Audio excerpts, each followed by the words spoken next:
최근 이혼 법정에서 여러 가지 이제 핫 이슈가 있는데요. 오늘 5가지 키워드를 좀 준비를 했어요. 2020년 신문사에서 설문조사를 했는데 기혼 남성의 41.3%가 외도를 한 경험이 있다라고 얘기를 하고 정의 경우에도 24.4% 정도가 그런 경험이 있다고 얘기를 했어요.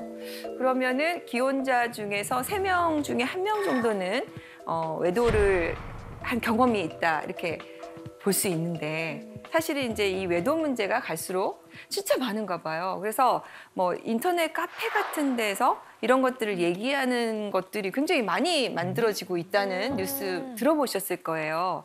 거기에 화제가 된 은어들이 좀 있더라고요. 오늘 초성 퀴즈를 마련해 봤는데 한번 맞춰보실까요?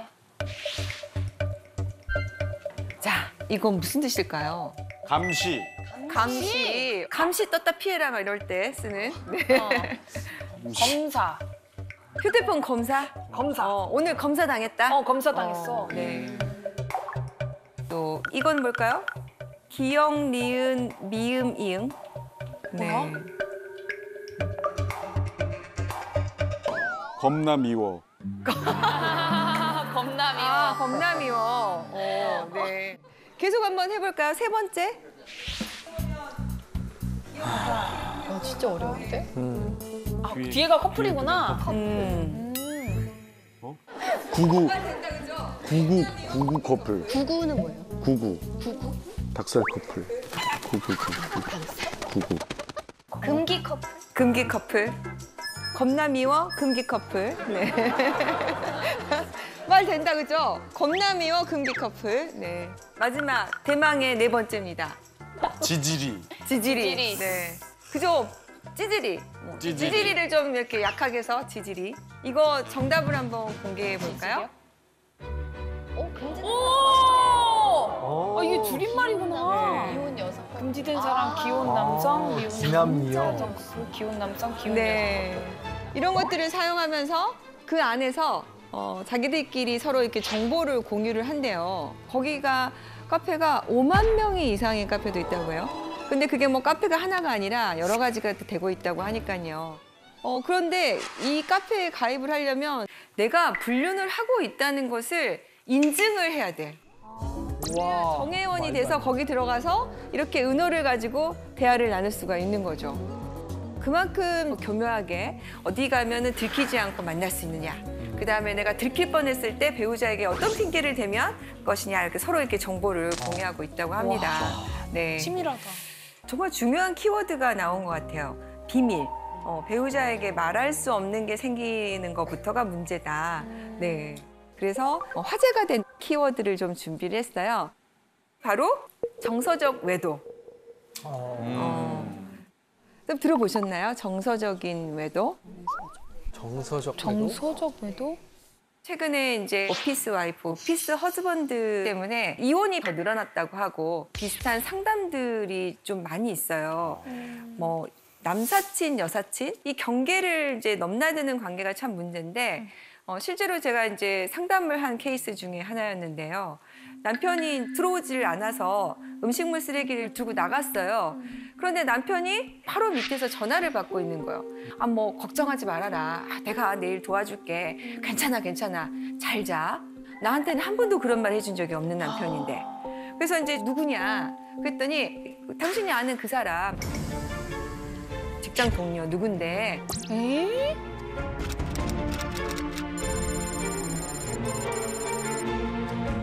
그래서 이제 그때부터 좀 남편의 행동을 유심히 관찰하기 시작을 했는데 남편이 휴대폰을 놓지를 않고 계속해서 들고 있는 거죠. 그래서 남편이 이제 자는 틈을 타서 휴대폰을 좀 봤는데 잘 자라고 서로 안부를 전하고 매일 점심을 같이 먹고 그런데 잠자리를 나눈 흔적은 없어요. 특이했던 거는 그 여성분이 운전면허를 막 따니까 운전 연수도 시켜주고. 네. 외도네. 외도다. 그래서 남편한테 이게 뭐냐 그랬더니 이런 거 가지고 왜 화를 내느냐. 직장에서 친하게 지내다 보면 이 정도는 해줄 수 있지.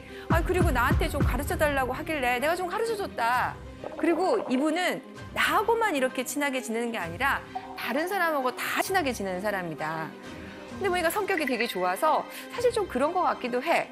그런데 우리 남편하고 너무 많은 대화를 나누는 거죠. 그래서 부인이 여기에 대해서 이제 이런 관계를 좀 정리해달라. 이렇게 친하게 안 지냈으면 좋겠다고 요청을 했습니다. 그런데 남편의 반응은 오히려 화를 내면서 부인을 의부증으로 모는 거죠. 그래서 이혼 소송을 제기할까라고 이제 고민을 하고 상담을 오신 거였어. 자, 이렇게 이혼 청구를 한다면 이혼 사유가 될 수 있을까요? 이 경우에는 이혼 사유가 되지 않는다라고 생각을 하는데 실제로 지금 가정법원에서 부정행위라고 했을 때는 훨씬 넓게 봐요. 그래서 야심한 시각에 갑자기 서로 하트를 주고받는다. 아무 말 없이. 네. 그리고 잘 자? 자고 있어? 이렇게 야심한 시각에 한다. 그러면 이것만으로도 넓게 봐서 부정행위다라고 지금 법원이 보고 있습니다. 서로 일을 돕다 보면 또 친밀한 관계가 되고 또 배우자하고 나눌 수 없는 얘기를 나눌 수 있는 관계가 또 되기도 하죠. 그런데 정말 중요한 문제는 배우자가 싫어할 것 같아서 얘기를 안 하다가 비밀이 생기기 시작하는 경우, 결정적으로 배우자가 이 관계를 정리하라고 했는데 그거를 정리하지 못하는 경우, 이건 이혼 사유가 될 수 있다고 생각을 합니다. 그래서 이에 대해서 조금 오해가 없으셨으면 좋겠고요. 이런 일이 생기면 배우자에게 단호하게 나는 이런 게 싫다. 나는 이것을 안 했으면 좋겠다. 이 관계는 정리했으면 좋겠다라고 저는 얘기를 해주셨으면 좋겠습니다. 근데 이제 문제는 아까 제가 말씀드린 사례에서 휴대폰을 몰래 보는 게 문제예요. 그죠? 네, 많이들 알고 계시지만 배우자의 경우에도 비밀번호를 공유하지 않은 상태에서 들어가서 보는 것은 개인정보법 위반이고요. 비밀침해죄가 됩니다. 그래서 정말 이게 뭔가 있는 것 같은데 어떻게 하면 좋을지 해가지고 가끔 이제 저희가 상담해 오시는 분들 보면 탐정업체, 뭐 흥신소 업체, 조사 업체를 좀 소개해 주실 수 없냐 막 이렇게 많이 문의를 해 오세요. 그런데 이게 지금 개인정보를 침해하고 이렇게 뒤따라다니고 하는 것은 전부 다 불법입니다. 그리고 현재 법원에서는 위법하게 수집한 증거는 채택을 하지 않으려고 해요. 네. 그리고 또 비용도 굉장히 비싸요. 하루에 30만 원에서 뭐 많게는 80만 원까지 가고요. 또 이런 게 이제 하루 이틀에 밝혀지는 게 아니니까 자꾸 정보를 못 구한다고 해서 기간을 연장시키는 거죠. 그래서 실제로 한 달에 한 3천만 원 정도 쓰신 분을 봤어요. 그리고 또 내가 지금 의뢰를 받았는데 당신이 돈을 2배로 주면 내가 이거를 안 하겠다.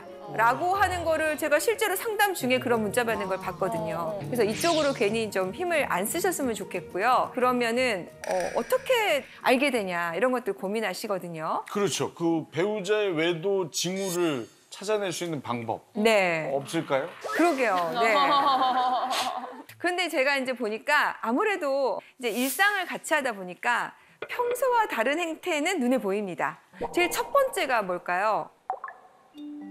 우리 사례에서 남편이 핸드폰을 놓지 않는 거예요. 화장실 갈 때도 가져가고 베개 밑에 두고 자고. 그리고 패턴을 자꾸 바꾸고. 그게 뭐예요? 그 핸드폰이 바로 판도라의 상자. 그래서 이거를 펀도라의 상자라고 하더라고요. 또 두 번째도 뭐가 있을까요? 특이점이?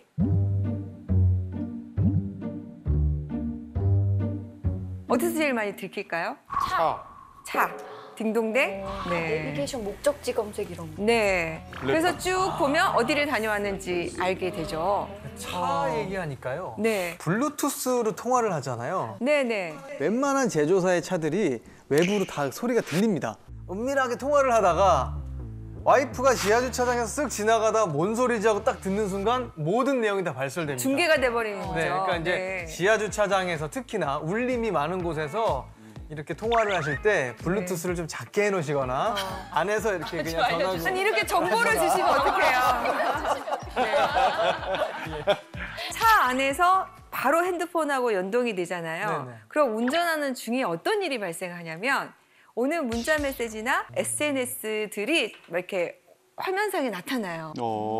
잘못 누르면 음성으로 이렇게 문자를 읽어주거든요, 차에서. 그래서 이런 분들은 내비게이션을 안 쓴답니다. 네. 와. 근데 그런 얘기 있더라고요. 바람을 한 번도 안 피운 사람은 있어도 한 번만 피우는 사람은 없다고. 그러니까 습관적으로 계속 이렇게 외도를 하게 된다는 건데 아무래도 이렇게 사건 맡으시면 그런 사람들 실제로 보시잖아요. 그런 외도하는 사람들만의 공통점 같은 게 있을 것 같아요. 솔직히 말씀드리면 공통점은 참 찾기가 어려워요. 정말 안 할 것 같으신 분들, 정말 이런 분이 하실 것 같은 분들까지 있기 때문에 공통점은 어려운데 이제 이분들의 특징이라고 한다면 다른 사람에게 상처 주는 거에 대해서 굉장히 좀 무감각하다는 거. 그래서 오히려 본인이 큰 소리 치는 경우가 많다. 제가 놀란 통계가 있었는데 요즘 결혼한 것 자체가 인구 1000명당 4.2명에 불과한대요. 저도 애가 셋인데요. 우리 셋 애 중에 결혼하겠다는 사람이 하나도 없어요. 결혼을 안 하는데 또 우리가 연애를 안 할 수도 없잖아요. 네네. 그리고 또 동거하는 거에 대해서 우리도 이제는 많이 조금 개방적인 생각을 하고 계시는 것 같더라고요. 그래서 혼전 동거도 좀 많이 하고 있는 것 같은데 네네. 사실혼이라는 얘기 들어보셨어요? 네. 사실혼? 네. 네. 그러니까 사실혼이라는 것은 쉽게 얘기하면 혼인 신고만 안 했지 결혼입니다. 그래서 사실혼의 경우에는 재산 분할도 해주고 위자료 청구도 해주고 여러 가지 것들을 다 똑같이 하는 의무를 부담을 해요. 사실 해외 입법례나 이런 걸 보면 동거에 대해서 굉장히 개방적이고 보호하는 추세로 가고 있습니다. 프랑스에서는 팍스라고 얘기를 하는데 이렇게 동거하는 커플을 사실혼의 배우자처럼 인정을 해서 여러 가지 것들을 법적인 보호를 받을 수 있는, 그러니까 사회보장제도까지 받을 수 있는 제도를 만들어 놓고 있거든요. 그래서 나랑 결혼할래가 아니라 나랑 팍스해줄래 이렇게 얘기를 한대요. 또 영국이든 독일이든 스웨덴이든 이런 제도를 많이 보호하고 있다는데 우리도 똑같습니다. 젊은 사람은 젊은 사람들대로 혼인신고를 안 하고 살려고 하고 좀 나이가 드신 분들은 노후를 보내기 위해서 누군가 필요한데 자식들이 다 반대하잖아요. 그러니까 또 이런 분들도 사실혼이나 혼전동거나 이런 것도 하는데 사실혼과 혼전동거가 어떤 차이가 있을까요? 제가 얼마 전에 상담했던 사례 중에 이런 게 있었는데 2년 정도 넘게 살았어요. 그런데 헤어졌어요. 헤어지고 나서 보니까 한 사람한테 다른 이성 친구가 생긴 거죠. 오 마이 갓. 그래서 나는 헤어졌으니까 이성 친구가 생겼다고 생각을 했는데 상대방은 그게 아니라 외도라고 보는 겁니다. 그래서 여기에 대해서 위자료 청구가 들어왔는데 이때 쟁점이 이거였습니다. 이게 혼전 동거였느냐 사실혼이었느냐. 헷갈린다. 사실혼의 판단의 중요한 요소 중에 하나는 같이 동거를 했느냐. 그리고 그렇게 부부 생활로 볼 수 있는 것들이 있느냐. 혼전 동거는 말하자면 친구 사이, 애인 사이 정도에 그치는 거죠. 그래서 호칭 자체가 좀 다르죠. 뭐 여자친구, 남자친구. 여자친구, 남자친구죠. 며느리나 뭐 사위 이런 표현을 쓰지 않는 겁니다. 제가 방금 말씀드린 것처럼 결혼식을 올리고 한 대에 살고 부부라는 호칭을 쓰고 이럴 경우에는 사실혼으로 인정을 해줍니다. 그렇죠. 그 뭐 빼박이죠. 쉽게 얘기하면 이렇게 표현할 수가 있을 것 같아요. 이 동거하는 기간을 결혼 생활이라 생각했느냐 아니면 이렇게 잘 맞으면 결혼할 수도 있지라고 생각하느냐에 따를 것 같아요. 좀 구별이 되세요? 네. 네. 자, 아까 혼전 동거 같은 경우에는 2년을 살아도 그건 사실혼이 아니에요. 사실혼은 실제로 결혼 생활을 하는 겁니다. 그래서 나이 드신 분들 같은 경우에 요양원에 가셨던 분이 있었는데 이분들은 그 요양원 안에서 서로 요보당신한 거예요. 자, 이럴 경우에 사실혼을 인정해 줍니다. 그래서 이런 관계를 유지하시는 분들에게 좀 말씀을 드리고 싶은 건 두 사람 사이에 분명히 해야 될 것 같아요.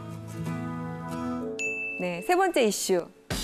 이혼은 쩐의 전쟁이기도 합니다. 네, 재산 분할에 대해서 한번 알아보도록 하겠습니다. 제가 이제 경험적으로 보면 이 재산 분할이야말로 쉽게 합의가 잘 되지가 않습니다.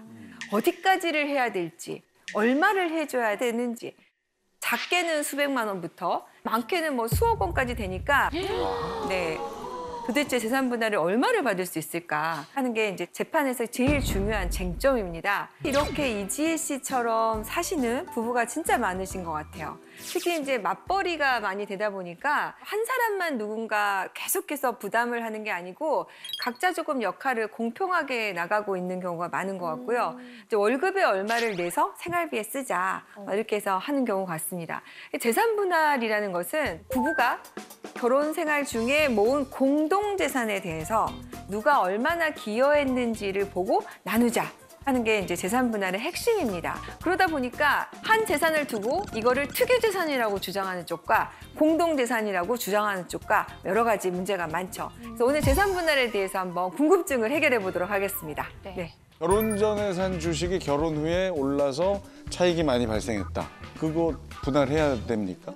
재산의 발생 시점, 재산의 형성 시점은 결혼 전이에요. 그런데 이 주식의 가치가 올라가는 것은 결혼 이후란 말이죠. 이런 경우에 정말 많이 싸웁니다. 왜냐하면 발생은 투기 재산인 것 같아요. 네. 그런데 지금 시간이 지나면서 공동재산으로 되어 가고 있는 중이란 말이죠. 자, 이럴 경우에요. 혼인 기간이 짧으면 투기 재산 쪽으로 결론이 많이 납니다. 그런데 혼인 기간이 어느 정도 지속이 되면은 부공동재산 쪽으로 결론이 많이 납니다. 그리고 최근에 이제 많이 있었던 사례가 뭐냐면 아파트 당첨이 됐어요. 분양 계약이 당첨이 됐는데 그 계약 시점과 중간에 중도금을 계속 넣은 시점이 결혼 전후가 달라질 경우에 이거를 부공동재산을 넣을 것이냐 아니냐. 그리고 또 작년 재작년에 부동산 시세가 엄청 올랐잖아요. 그래서 이제 쉽게 말하면 프리미엄이 많이 붙었어요. 이게 재산 분할 대상이 된다. 이렇게 결론이 나오고 있어서 결혼 전에 산 주식도 재산 분할 대상에 들어갈 수 있습니다. 요즘 많이 하는 암호화폐도 가능한가요? 암호화폐 요새 핫합니다. 예. 네, 암호화폐의 경우에 재산 분할 대상이 될 수 있는 경우가 많은 게 그 암호화폐를 산 그 자금이 어디서 왔느냐. 생각을 해보면 공동생활 중에 마련이 된 거잖아요. 그리고 예를 들어서 뭐 부인이든 남편이든 그렇게 암호화폐를 살 수 있었던 것은 다른 배우자의 노력과 기여, 가사노동, 육아노동 뭐 이런 게 있었기 때문이잖아요. 그러다 보니까 이럴 경우에도 당연히 재산 분할에 들어갑니다. 그런데 문제는 뭐냐면 산 것까지는 내가 알고 있는데 얘가 지금 얼마인지를 알 수가 없는 거죠. 그래서 팔았으면 팔았다는 증거를 내놔라. 손해가 났으면 손해가 났다는 증거를 내놔라 라고 요청을 하지만 그게 실제로는 조회가 잘 되지 않습니다. 그리고 지금 최근에 이와 관련해서 재산분할 다툼이 늘어나고 있는 게 미국에서 통계를 보니까요. 이 암호화폐와 관련된 그 자산의 규모가 엄청나게 늘어나고 있어서 뭐 우리나라 돈으로 보니까 한 2,000조 정도 규모로 늘어나고 있다고 해요.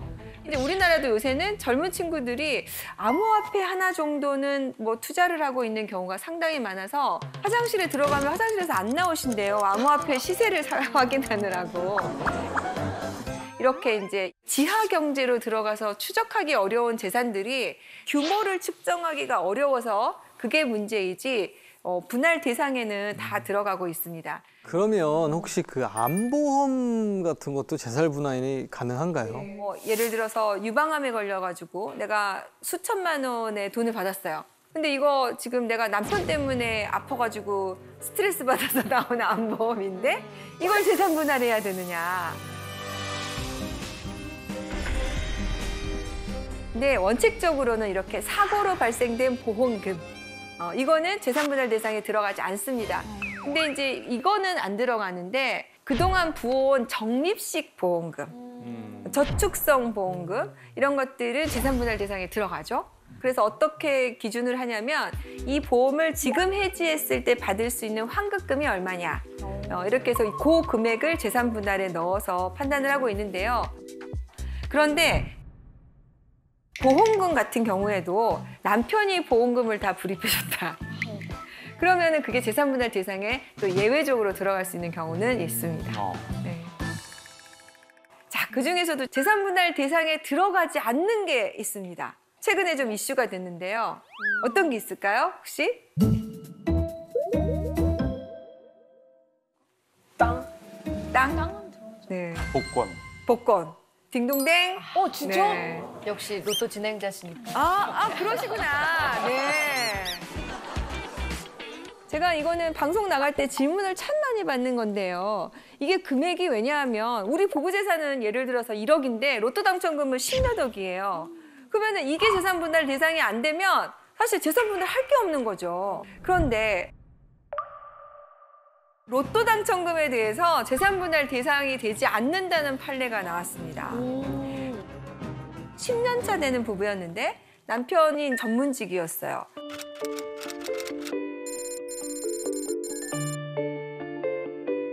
남편이 자기가 갖고 있는 돈으로 로또를 샀는데 진짜 당첨이 된 거예요. 무려 20억 원. 무려 20억 원. 근데 이 부부는 남편이 전문직이지만 실제로 두 사람의 재산은 별로 없어요. 근데 이제 부인이 남편이 이제 20억 원 되니까 와 나도 한번 좀 명품 시계도 사보고 싶고 그죠? 20억이나 됐는데 여보 이렇게 좋은 일이 생겼는데 나 이런 거 하나 사주면 안 돼 했는데 남편이 안 되라고 거절을 한 거죠. 이건 내 돈이야. 내가 해서 산 거야.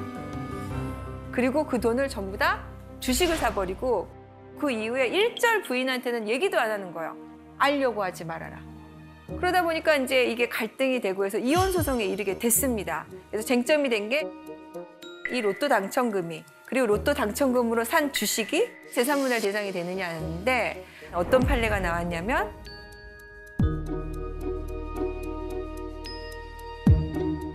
공동재산이 아니다라고 결론이 났습니다. 어떡해. 그래서 부인은 아니 이게 왜 공동재산이 아니에요. 내가 가사노동도 하고 육아노동도 하고 이렇게 해서 같이 모은 거고 내가 남편한테 뭐 생활비를 많이 안 가져가니까 돈이 남아서 산 거 아닙니까? 라고 해서 공동재산이라고 주장을 했지만 그 부분을 받아들여지지 않아서 로또 당첨금에 대해서는 원칙적으로 재산분할 대상이 안 된다라고 판례가 났습니다. 아내 입장에선 너무 억울할 것 그죠? 같아요. 네. 어떻게 보면은 그 로또 당첨금이 수십억 원이 되면서 남편은 사실 본인이 하고 싶은 것들을 다 하고 다니는데 이 배우자는 아무것도 할 수가 없고 더군다나 재산 분할까지 안 된다고 하니까 네, 안타까울 수밖에 없는데 최근에 되게 이슈가 됐던 핫한 드라마에서도 비슷한 상황이 나왔잖아요. 네. 그러니까 뭔가 당첨이 되자마자 이혼을 바로 하려고 했던 남편인데 전혀 받을 방법이 없어요. 그러면 그런 경우. 그래서 이럴 경우는 로또 당첨했을 때 그 번호 적잖아요. 네네. 그런데 내가 그 번호를 남편한테 알려줬어. 같이 의논을 했어. 사러 가는데 내가 심부름을 갔다 왔어. 로또를 산 그 돈은 내 주머니에서 같이 나간 돈이고 뭐 이런 부분들을 상대방이 인정하는 내용이 있다면 그때는 예외적으로 재산 분할을 받을 수 있을 것 같습니다. 네. 재산 분할도 재판 사항 중에 하나여서 입증하는 게 굉장히 중요해서 증거가 없으면 그걸 입증하기 어려우니까요.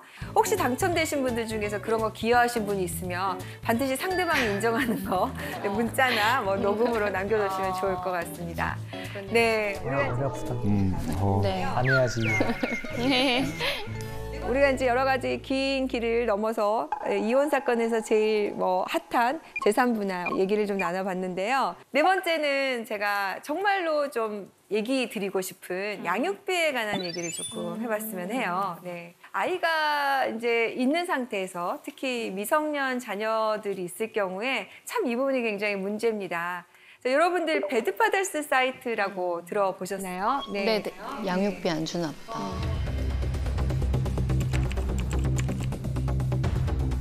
양육비를 주지 않은 부모들을 이렇게 공개하는 사이트가 발생했습니다. 2018년 7월인데요. 지금 이 사이트는 이제 한번 폐쇄되고 새로 이제 생긴 사이트고요. 처음에 사이트는 이제 이런 기초적인 내용도 거의 안 나와 있는 사이트였습니다. 근데 이제 이게 공개가 되니까 아무래도 여기 올라가신 분들은 자신의 명예가 훼손이 됐다고 그래서 화제가 됐는데 배드파더스 사이트를 운영하는 사람을 명예훼손으로 고소하는 일이 있어서 제가 그 형사사건에 참여를 했는데요. 2018년이면 불과 한 3, 4년 전입니다. 그때만 해도 양육비라는 것을 받아야 되는 것인지 줘야 되는 것인지에 대해서 정말 인식이 없었어요.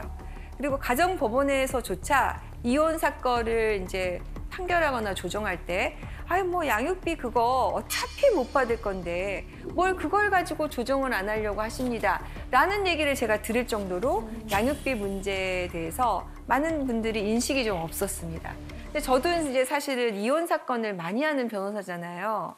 근데 이혼 사건을 하고 나면 대부분의 그분들이 저를 다시 안 만나고 싶어 해요. 그죠? 제가 무슨 좋은 인연이라고. 그래서 저도 사실은 제가 진행을 했던 제 의뢰인들이 그 이후에 어떻게 살고 있는지 알 방법이 별로 없었어요.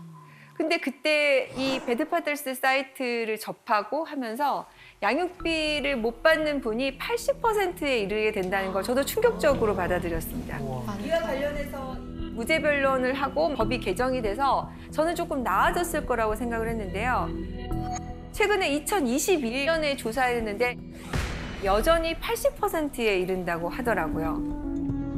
정말 가슴이 아픈 일이 아닐 수가 없어요. 그래서 양육비라는 것은 미혼 배우자에게 주는 돈이라고 생각해서 안 주는 경우가 많았는데 그 양육비는 그 배우자에게 주는 돈이 아니라 아이에게 줘야 되는 거죠. 심지어는 어떤 경우도 있냐면요. 반려동물이 있는 경우에 헤어지면은 이 반려동물한테도 양육비를 줘야 된다는 판례가 나오고 있는 실정이에요. 진짜요? 와. 왜냐하면 맨날 같이 있으니까 보고 싶잖아요. 그래서 이 반려동물도 면접 교섭을 할 수 있는 걸 정하고 있는 것이 우리 요새 가정부문의 실정입니다. 그래서요, 애완견의 경우에 한 달에 양육비 10만에서 15만 원 정도, 면접 교섭을 뭐 2번 정도 이렇게 하고 있거든요. 그런데 하물며 내 자녀인 경우에 왜 그거를 지급하지 않는지 정말 가슴이 아픈 일이 아닐 수가 없어요. 최근에는 이제 이 양육비를 주지 않은 부모에 대해서 운전면허 정지, 그다음에 출국 금지, 그다음에 직장이 있으면 직접 그 고용주에게 내가 양육비를 달라라고 할 수 있는 제도가 마련이 됐고요. 감치 명령을 받았는데도 1년 이상 이렇게 양육비를 안 주면 이제 드디어 형사처벌을 할 수 있는 조항이 만들어져서 최근에는 가능성은 열렸는데요. 당시만 해도 이거와 관련해서 처벌할 방법이 없어서 이에 대해서는 무혐의가 나왔는데 앞으로는 이것을 직접적으로 양육비를 주지 않는 경우에 형사처벌을 하는 그런 조항이 좀 만들어졌으면 하는 바람이 있습니다. 이혼에 대해서 쭉 이제 아이까지 얘기 나왔는데요. 자, 마지막. 황혼이혼에 대해서 얘기를 좀 해보도록 하겠습니다. 황혼이혼의 기준이 20년 기준입니다. 이제 은퇴를 앞두고 계시는 분들, 베이비 부머 세대에서 황혼이혼이 급증하고 있어요. 1년에 약 3만 9천여 건, 네, 역대 최다를 기록하고 있습니다. 그리고 30년 이상 혼인한 분들도 헤어지는 경우가 1만 6천여 건이 된다고 합니다. 황혼이혼이 지금 전체 이혼의 40% 정도 이루고 있다고 해요. 왜 이렇게 황혼이혼이 늘어나고 있을까요? 참고 살다가. 참고 살다가. 네. 이제 남은 생을 행복하고 싶어서. 네. 이제 자식 때문에 살기는 싫다. 네. 뭐 이런 마음이지 않을까요? 근데 이 상황은 예전에도 비슷했을 거예요. 그런데 요즘 급증하는 이유는 100세 시대이기 때문에. 그렇죠. 네. 오래 사니까. 다 정답이신 것 같아요. 황혼이혼과 관련해서 가장 큰 거는 가족 관계에 대해서 인식이 바뀐 부분. 그러니까 옛날에는 이 가족을 유지하기 위해서는 내 인생은 없어도 된다. 이렇게 생각을 하고 가부장적인 여러 가지 그 각자의 역할만 그냥 하면 된다. 남편은 그냥 돈 벌고 부인은 그냥 이렇게 애들 키우고 그다음에 남은 인생은 대충 살다가 곧 죽으면 된다. 이 정도로 혼인 생활을 봤는데 지금은 그게 아니라 이 혼인 자체도 공평해야 되고 각자 역할을 서로 나눠야 되고 가장 행복한 것은 친구 같은 배우자여야 된다. 그래서 우리 서정석 씨 얘기한 것처럼 수명이 늘어나다 보니까 남아있는 시간이 제가 지금 52이거든요. 그러면 제가 앞으로 제 남편과 70년을 앞으로 더 살아야 되는 그래서 정말 심각한 고민이 아닐 수가 없죠. 행복하지 않으세요? 네? 행복하지 않으세요? 아, 네. 제가 안 행복하다고 얘기한 적이 없고 네. 정말 고민이 된다 이런 거죠. 네네. 그러다 보니까 자녀들이 이제 성장을 하면 이제는 내 삶의 중심이 어딘가, 내가 누군가와 같이 노후를 보내야 되느냐 이런 것들 고민하시거든요. 그런데 이제 황혼이혼을 딱 하려고 보면 가장 부딪히는 것이 상대 배우자의 결혼을 바라보는 태도입니다. 특히 현재 여성 같은 경우에는 자녀들을 기준으로 살다가 이제 내 삶을 좀 살아봐야 되겠다고 인식이 빨리빨리 변하고 있는데 여기에 적응하지 못한 남편들이 아니 무슨 소리냐, 난 절대 해줄 수 없다 이렇게 나오는 경우가 많거든요. 특히 왜 그러냐면 아직까지 우리나라는 재산의 명의가 대부분은 남성 위주로 되어 있어요. 그러니까 내가 이혼을 하게 되면 갑자기 내 재산이 뚝 반으로 갈라지게 되는 거죠. 그러다 보니까 이제 조론 얘기도 많이 나오는 겁니다. 그런데 조론의 경우에도 재산을 결국에는 못 받으면 조론한 사람은 위험해질 수가 있거든요. 그러다 보니까 이제 황혼이혼이 되는데 이게 형사사건까지 번지는 경우가 있어요. 대부분의 가정폭력 사건의 끝은 살인사건으로 끝난다는 얘기가 있어요. 그만큼 가정폭력의 상황이 굉장히 심각합니다. 사실 이혼이라는 것은 누가 권장할 만한 것은 아니죠.